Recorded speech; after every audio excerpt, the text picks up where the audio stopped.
Hi there, thanks for swinging by. It's easy to kind of forget with the announcement of 9th edition that there's still a few months worth of the current edition to kind of get stuck into and play. And with Games Workshop, with Warhammer, but finally releasing new models and rules. The next chapter in the Psychic Awakening is being released shortly, and they've kind of spoiled and teased us with a few of the rules for Admech, Knights, Chaos Demons, and Chaos Knights as well. I do believe, but as I have kind of accidentally started a demon army, courtesy of Warcry. I'm quite selfishly going to just discuss the Chaos Demon rules, in particular the ones that were kind of in the teaser article about the upgrading your greater demons to Exalted Demons. Some of the, in my opinion, they're some of the best models in the game, and they look fantastic. And it's just kind of a good excuse for me to maybe try and squeeze one or two into the collection. But let's have a look at the article and kind of break down what we've got to potentially look forward to.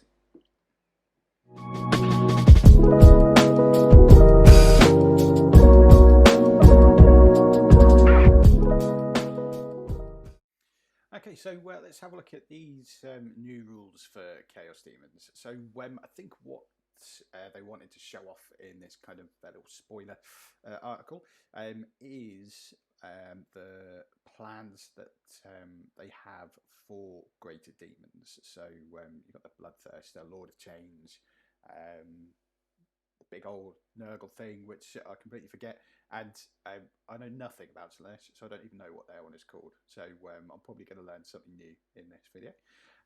But as it kind of says here, you have the opportunity to make your greater demons into exalted greater demons. And for the way that they're planning on doing that is listed here, I do believe, in the chord section. Yeah, so you can spend a command point to kind of buff up your greater demon to an exalted demon. So from what I can gather, that means that you won't be sort of spending any points, army points, to be able to do that. But you will need to sacrifice one of those sweet command points to buff your dude up. Once they are made into an Exalted Demon, you have the choice of either rolling 2d6 to randomly determine two abilities, or if you don't want to kind of embrace that chaotic randomness, you can just pick one off the bat and tailor your Exalted Demon into a way that you particularly want it. I, for one, love chaos and chaotic randomness and RNG, so I would definitely probably be rolling 2 dice. You get to re-roll if you roll a double as well, so there's no kind of penalty there for you to be doing that. Obviously, they've not. This is just a teaser video, so they're not kind of letting us know everything. It has been leaked. I have had a look, but I'm not going to sort of discuss that stuff. I'm just going to discuss the stuff that the guys over at Warhammer have let us know. But let's have a look. So the first one that they discuss with us is Khorne, the Bloodthirster. Look at that. I would love to absolutely ruin one of those models with one of my shoddy paint jobs. But that's a great model there.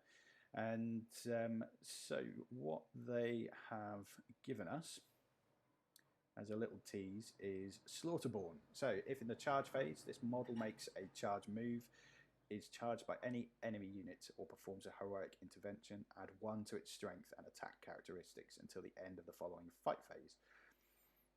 This is cumulative with the Unstoppable Ferocity ability. So as it says here, extra strength and extra attack on top of those from Unstoppable Ferocity.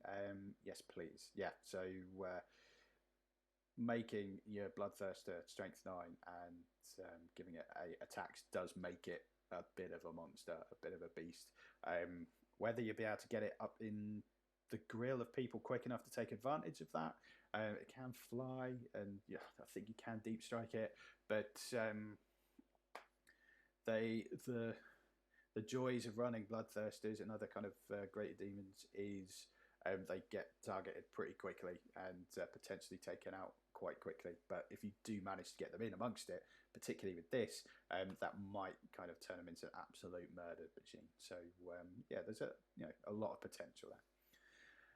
You can then so they've then spoilt one of the trinkets, the Blood Drinker Talisman.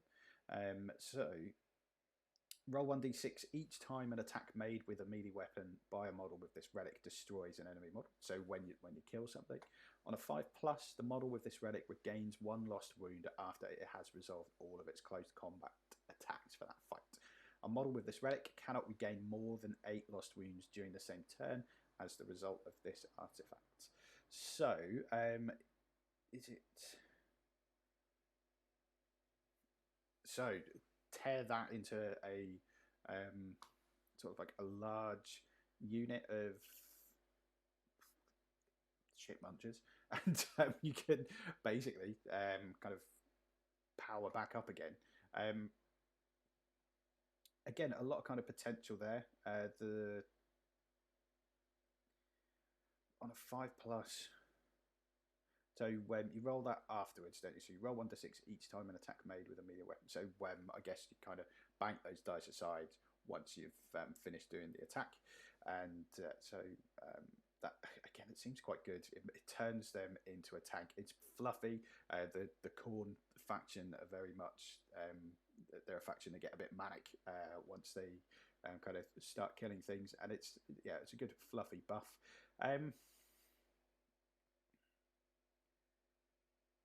Is it going to be the best one? I don't know. We'll discuss that in another video when the kind of the rules are officially out. But it's a fluffy touch, and I do quite like that. You have to remember it is a relic. It's not one of the abilities, so you can just kind of choose this one if you want. But I think each demon is going to have the option to have four relics to choose from, I believe.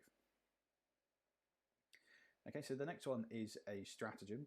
It looks as though a lot of the stratagems, I think particularly in the Psychic Awakening books, are very much focused on particular units. This one is going to be focusing on the Fleshhounds, and use this stratagem in your charge phase. It's called the Scent of Blood. Select one Fleshhounds unit from your army. That unit can be chosen to charge with this phase, even if it advances turn. In addition, add 2 to the result of that charge roll if any enemy models, excluding vehicles, have been destroyed this turn. So again, fluffy, fits the theme of the old Blood for the Blood God. Makes them, I think that's quite a good one command point, just to get your Fleshhounds, tear them down onto the board, get them engaged really quickly, and if used kind of like after you've done some killing as well, they kind of just quickly get there amongst it. I think that's a fair one command point for this kind of like newbie brain to get their head round. And I guess if you run Fleshhounds, that does seem to be something that you're going to be using a lot, just to get them amongst it.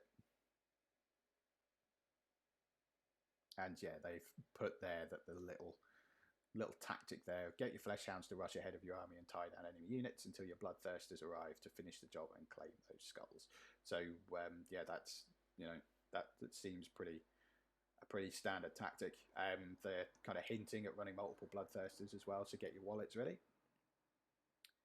Now, Slaanesh, I'll be honest, I don't know anything about the kind of Chaos faction Slaanesh, just that they're into the kinky stuff. So this is all kind of like going to be new to me, but let's have a look. Okay, so Keeper of Secrets, that's what it's called. That's the big one with the knives. Really good, nice model. And so again, all exactly the same rules, and so you get to spend a command point to make them an Exalted Keeper of Secrets. So Fear Seeker. Once per morale phase, after an enemy unit fails a morale test, but before any models flee that unit, this model can move as if it were your movement phase, so long as it ends its move closer to the unit that failed the morale test. In addition, each time an enemy model flees from a unit whilst its unit is within 6 inches of this model regains 1 lost wound. Okay, a lot to break down in that. So during the morale phase, when an enemy unit fails a morale test, you get to kind of move closer to that unit. So it's a nice way to kind of get that model kind of pushed up the board. And whenever models flee, kind of within 6 inches of that model, the model regains lost wounds. Okay, so again, another kind of similar buff to the previous one, where you get to kind of regenerate wounds. I don't know much about that particular model, like how many wounds it has. I don't know if that will keep it alive long enough to be able to kind of make that worth taking. If you are a Slaanesh player, feel free to completely shoot me down as to whether that's right or not. But they have kind of put a little line here: after hunting down the fearful, you'll need something to kill them with, and so that's where this new relic comes in. So Silver Strike. So this relic replaces a Witstealer sword and has the following profile. Okay, so melee, adds 2 to strength, -3 on AP. Okay, so when the bearer fights, it makes 2 additional attacks with this weapon. In addition, subtract 1 from hit rolls for attacks made by a model that has lost any wounds from this weapon. Okay, so the second attack kind of buffs it up even more. So yeah, that seems quite a good weapon. Again, I don't really know enough about Slaanesh to comment to see whether that's like a must take. Do let me know in the comments if that is the case and 100% is something that they're going to take.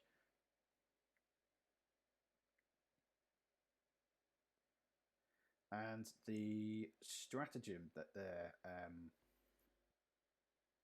spoiling, the Song of Discordant Despair. So again, 1 command point, use the stratagem at the start of the morale phase, select 1 enemy unit within 6 inch of a Fiend's unit from your army. So again, they're highlighting something that's very unit specific. Until the end of the phase, subtract 2 from that enemy unit's leadership characteristic. So again, kind of focusing on that morale, that ties in quite nicely with the ability they highlighted earlier again as well. So I guess kind of taking advantage of that whole morale phase and debuffing any kind of leadership characteristics that they have kind of leads heavily into that style of play. Is it worth it, Slaanesh players? Do you think that they're things that you're going to use going forward? Do let me know.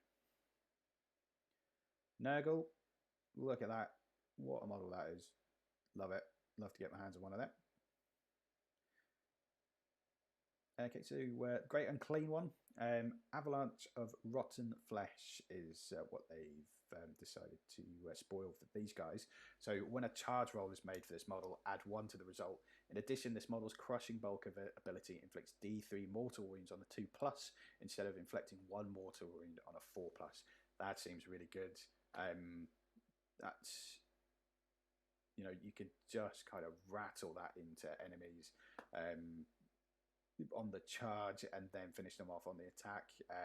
It says exactly that on the next line, but it just seems like a really good fluffy rule that they're kind of adding in there. It feels like that I like this one because it's improving something they already have. So it is making the Greater Demon an Exalted one and just kind of pushing on with increasing the abilities that they already have. So I quite like that one. And what's what's the next bit? So Tome of 1,000 Poxes. So this is their relic that they're spoiling. So a model with this relic knows 1 additional psychic power from the Nurgle discipline. In addition, if the unmodified result of a psychic test taken for a model with this relic is 7, the psychic power being manifested cannot be denied. That seems quite good as well. Taking 2 psychic powers, again, it just... I like these two because, as I mentioned, it makes them feel a little bit better than kind of what they can currently do. Taking 2 psychic powers is pretty good. What do they use here? So, yeah, Nurgle and Stream of Corruption. So you can take both of them and just kind of say, yeah, I've rolled a natural 7. Screw you, it's happening. So I think that you're probably going to see that quite a lot, I would have thought. Again, it depends on what the other relics are, but that does seem quite a nice, strong relic for the Nurgle dudes. And then, again, so this one's for the Plague Bearer Cavalry, Putrid Demise. Use this stratagem when a Plague Bearer Cavalry model from your army is destroyed. Before removing that model, roll 1d6 for every unit within 6 inches, excluding Nurgle units. On a 2+, the unit being rolled for suffers 1 mortal wound.